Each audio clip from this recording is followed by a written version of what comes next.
வரகரிசி வந்து நான் ஒரு ஆளாக்கு எடுத்து வச்சுருக்கேங்க. இதுக்கு வந்து அதே ஆளாக்கில் அளந்த ஆளாக்குலேயே 1/4 ஆளாக்கு விட கொஞ்சம் ஜாஸ்தியாக, 1/2 ஆளாக்கு கம்மியாக எடுத்திருக்கேன் சிறுபருப்பு. இப்போ இது ரெண்டுமே நம்ம ஒன்றா போட்டு செய்ய போகிறோம்.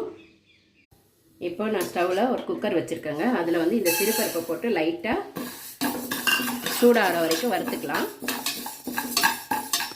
நான் வந்து ஒரு ஆளாக்கு அரிசி எடுத்திருக்கேன். அதனால் வந்துட்டு 4.5 டம்ளர் தண்ணி ஊற்றிக்கிறேன்.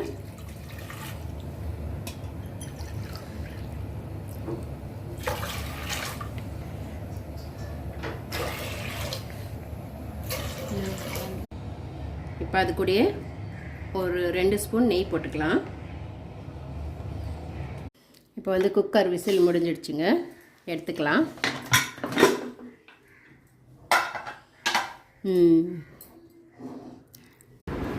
வரகரிசி பொங்கல் ரெடி ஆயிடுச்சுங்க. அதோட வந்து சட்னி, சாம்பார்